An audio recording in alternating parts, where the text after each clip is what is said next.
For decades, not much changed in the luggage world.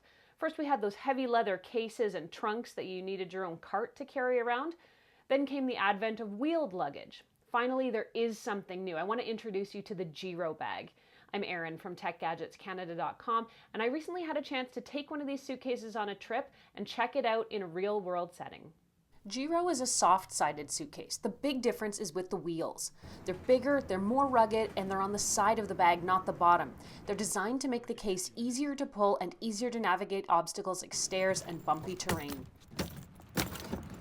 Another big feature that sets this suitcase apart from basic baggage is the built-in charging.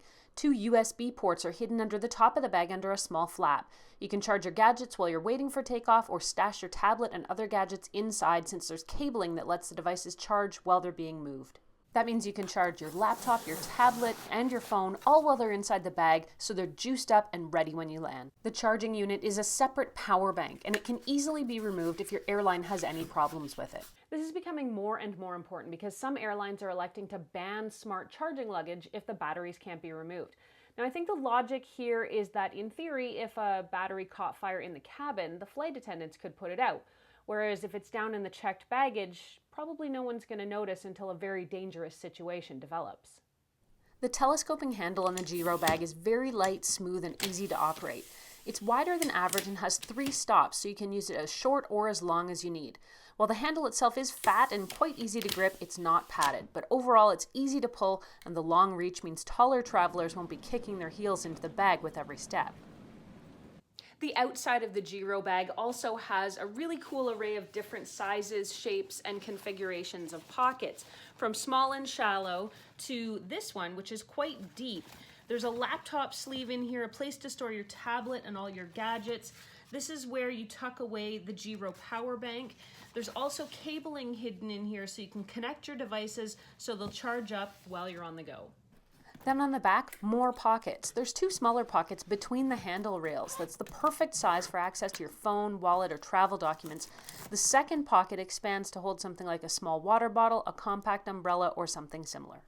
On the inside of the Giro bag, things are vastly different too. For starters, it's got one large compartment, and that makes it a bit different from other carry-on suitcases.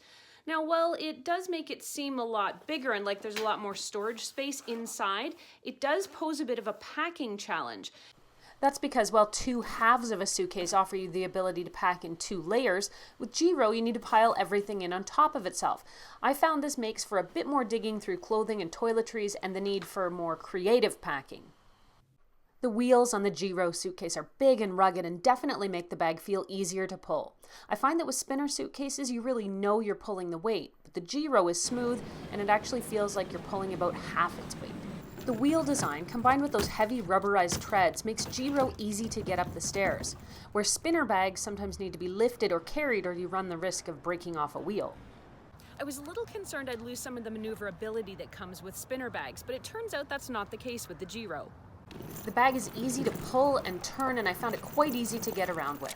There's a lot to love about Giro. The onboard charging is great, and the fact the battery pack is so easy to remove is really important, particularly with airline security these days. I also really like the way the wheels make it easier to navigate steps and bumps in the road. If there's anything I didn't like, it was the single inside compartment design. I found it really challenging to pack. I most often take only a carry-on when I travel, so my clothing, shoes, toiletries, and everything needs to fit inside.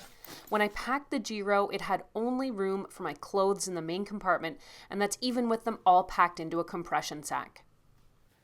I'd like to take this bag on another trip and get creative with the packing in order to see if I can adapt. Though I'd say I was able to fit a lot less in this bag than in the last smart luggage I tried, the Away bag. I'll post that review here on the channel for you as well. Overall, I really like the design and the smart features of the Giro bag. I just wish I could get more into it. I'm a really heavy carry-on packer and a determined carry-on packer, and that's probably unlikely to change for me the way I'm traveling these days. Now, the Giro bag sells for about $399 US, and you can get it on Giro's website. I'll make sure that's linked up below. That's the scoop on Giro luggage, and if you want to read the full review, it's online at techgadgetscanada.com. Thanks so much for watching this video. I'm Erin. You can find me on Twitter or Instagram until the next time at ErinLYYC. I got a plane to catch.